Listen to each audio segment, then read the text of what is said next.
Hi everyone, and welcome to the third episode of the KatKnits podcast. This is a monthly podcast where I kind of chat about things that are on my radar in the knitting community, kind of what projects I'm working on, how they're going, and any pretty yarns that I've picked up in the last month. I'm excited because it's officially October and it's in Vancouver, Canada. That means that it is hand knit sock season. So I'm very, very fortunate to have my husband's grandma. She knits socks and she has outfitted me with, I think, more socks than I would need a season. So I've got these on my feet now permanently. And this is actually what inspired me to make my first pair of hand knit socks and then give them to a friend. So these have been awesome. Happy to have them on my feet and staying cozy. In Vancouver the weekend ago, there was a Knit City event. It was a Knit City mini. So there was 50 Canadian vendors from across the country that came out to put on displays and show what they've been up to. And you could also buy their things. So there was baskets, hand-dyed yarns, hand-dyed fiber, and there was the raw fiber and the raw yarn, so undyed. There was also, some people brought in like different accessories that you could use to knit with. It was incredible. The cool thing about it was that it was all Canadian vendors, and a lot of them were small vendors that I actually hadn't seen in like the Vancouver yarn shops before. So that I think was the coolest part. There was 4 of us, and we went to the morning of the first day it opened, which was really good because I didn't anticipate this, but they sell out of the yarn. So we ended up doing like a full sweep of the event, and then we went back to go buy things. And at that point, so much of the yarn was gone. So that was kind of funny. The good thing to know next time is I'm going to definitely do the early one again. And the other thing I learned is I need to print out my patterns, highlight how much yarn is required, and almost do like some the math of how many balls of yarn I need for a sweater. Because I got there and I just got overwhelmed and I actually didn't end up buying anything. It was pretty sad. Afterwards I was, a bit disappointed in myself, but I got overwhelmed and I couldn't think, I couldn't remember what I wanted to make.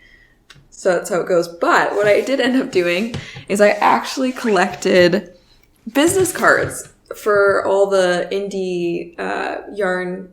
I did yarn creators, so indie dyers mostly, for people that I wanted to look at later online, keep an eye on, and later buy some of their products. So some cool ones that I saw that I want to go visit them in November is the Tofino Knit Company. They had some beautiful yarn and yarn kits, and they did like the Petite Knit sweaters. So there was like the V-neck and also like the crew neck that she has. And their colors were awesome. Tofino is one of my favorite places to go to. My husband and I go there at least once a year. So definitely excited to check her out. The other one was Flock Fibre Studio.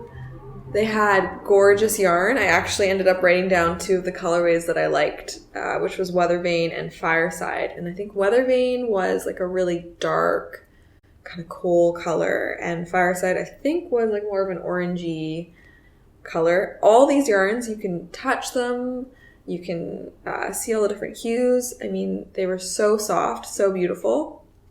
So I'm definitely going to check her out. I've now started following all these people on Instagram, of course. It seems like these vendors right now there's another yarn event I think happening in a little bit. So it seems like they're kind of on pause for selling. Then we have Isis Fiber Arts. Her yarn was so soft. So one thing that she had is there was these numbers beside the merino, and I think it was like the number of fibers. So you could, the softness changed based on the number, which was really cool. Another one was Dry's Disdero Ranch. So they're located in BC, and the cool thing is that it was all undyed. So she had both undyed yarn from all these different sheep, so you could feel it. Some of it was spun, some of it was not spun, and you could feel it, and just the different colors. It was really cool. She had the pictures of the sheep up there.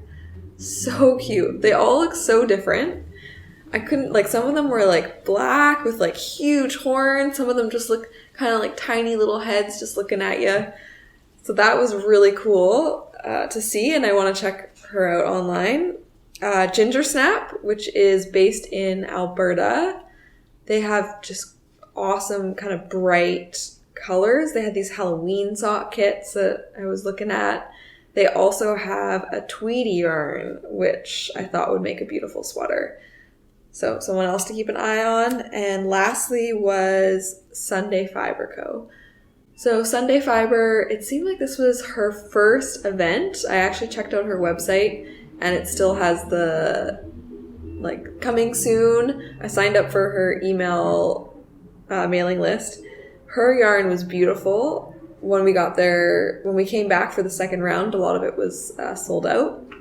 She also had probably about 8 or 9 sweaters knit up using her yarn.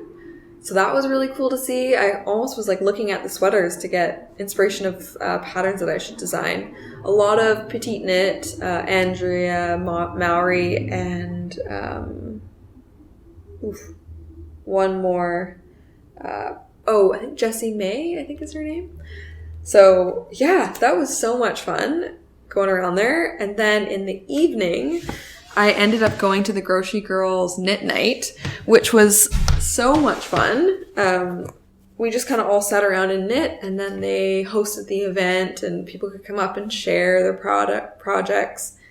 And it was just cool to meet other knitters, chat a little bit. I brought my beer, I brought my project, or I bought a beer, I should say. Yeah, it's just fun. It was fun to see everyone. So they gave out these cute little stickers, which are just adorable. And while they were there, they had prizes. And I happened to win a prize. I can't believe it. This is a Lone Larch bag. It's made by Jenny in Alberta. It is just beautiful. This is actually my first project bag. It's got this beautiful pattern, and then it's lined as well in another fabric. And it's got these leather handle detail with this pull string. It closes super easy. It's also a great size. So right now I have 2 skeins in there, and I could easily, I think, fit 4 if I needed to. But yeah, I'm just so excited. This is a big upgrade. So before I've been using like, I have these, I'll probably still use this for my other projects, but I have these mech bags that I use during camping. And then I've also been using my dog's poo bags. So I'm very excited. This is just stunning. I can't wait. I think I'm going to put my sock project in this next. And also I won these 2 skeins by Fidley Dyeworks. So I missed this booth, but my friends didn't. And they both bought yarn from Fidley. Sorry. It's very soft. This is actually a BFL sock yarn, which I'm super stoked about. I knit 1 pair of BFL socks in the Hedgehog Fibers twist sock and just loved it. I gave it away, so I'm kind of excited. I'm going to make a pair of socks for me, but just gorgeous. And I was looking her up. So her name is Kate, and she is in BC, and her son is autistic. I think it was her son. My brother is actually autistic, and she donates 25% of the proceeds from 2 of her dyes to the Canucks Autistic Foundation.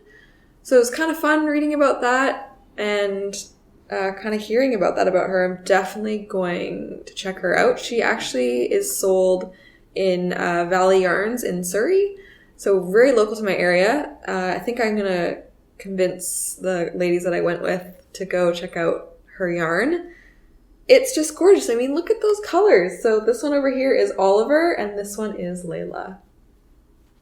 I mean, how can I not be excited? So I almost feel like, I was too overwhelmed to buy anything, but then I won something. So it all worked out, and now I'm going to definitely go back and support all these small, amazing Canadian vendors.